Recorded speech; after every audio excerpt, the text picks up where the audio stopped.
সকলের সামনে এবার নীলুর সত্যিটা ফাঁস হয়ে গেল। নীলু প্রেগনেন্ট নয় সেটা জানতে পেরে গেল সূর্যের বাড়ির সকলে। মিঠিধারা ধারাবাহিকের এই নতুন পর্বের আপডেটটি জানতে চ্যানেলটিকে সাবস্ক্রাইব করে দিয়ে আমাদের সাথে থাকুন। নতুন পর্বের আপডেটে আমরা দেখতে পাবো যে নীলু রায়কে নিয়ে কথা বলতে থাকে। সূর্য বলে যে তুমি তোমার দিদিভাইয়ের বিষয়ে আমার কাছে কোনো কথা বলবে না, তুমি শুধু এখন আমাকে নিয়ে কথা বলবে নীলু, আর আমাদের বাচ্চাকে নিয়ে।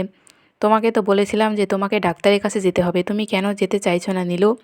নীলু বলে যে যাব সূর্য, আসলে আমার শরীরটা খুব একটা ভালো নেই, আর এদিকে তো বাবারও দেখাশোনা করার জন্য আমাকে থাকতে হচ্ছে, তাই যখন সময় পাই তখনই আমি বাবার কাছে থাকি, সময় করে যাব। এত তাড়াহুড়া কিসের সূর্য? সূর্য বলে যে না নীলু, আমি এই বিষয়ে কোনো গাফেলতি রাখতে চাই না, আমি তোমাকে ডাক্তারের কাছে নিয়ে যাব, আর তোমাকে আমার সঙ্গে যেতে হবে। তখনই নীলু বারবার ভয় পেতে থাকে, বলে যে এখন আমি কি করব, আমি কিভাবে এই ভালোবাসা আটকিয়ে রাখবো?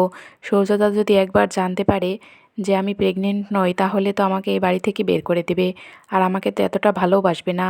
আর এই বাড়ির সকলে যদি জানতে পারে তাহলে তো আমাকে শেষ করে ফেলবে। এখন আমি কি করব, এইসব ভাবতে থাকে নীলু। এদিকে সূর্য বলে যে কী হয়েছে নীলু, তুমি শুধু কি ভাবছো আমি তো বুঝতেই পারছি না। এদিকে সূর্যের বৌদি ডোরা নীলুকে সন্দেহ করতে থাকে। ডোরা বলে যে আমার মনে হয় ওই মেয়েটা নাটক করছে আমাদের সকলের ভালোবাসা পাওয়ার জন্য, কিন্তু কিভাবে প্রমাণ করব যে ও সত্যি প্রেগনেন্ট নয়? অন্যদিকে নীলু সূর্যকে বোঝাতে থাকে, বলে যে সূর্য তুমি চিন্তা করো না, আমি সময় মতো ডাক্তারের কাছে চলে যাব। বাড়িতে গিয়ে আমি বৌমনির সঙ্গে ডাক্তারের কাছে যাব, বৌমনির সঙ্গে গেলে আমার ভালো হবে, তোমাকে আমার সঙ্গে যেতে হবে না।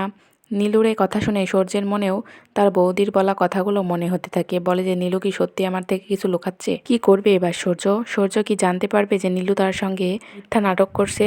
যদি নীলুর এই সত্যিটা সকলের সামনে ধরা পড়ে যায় তাহলে আপনাদের কেমন লাগবে কমেন্টের মাধ্যমে জানিয়ে দিবেন। ভিডিওটি ভালো লাগলে অবশ্যই একটা লাইক দিবেন। ভিডিওটি দেখার জন্য আপনাদের সকলকে ধন্যবাদ।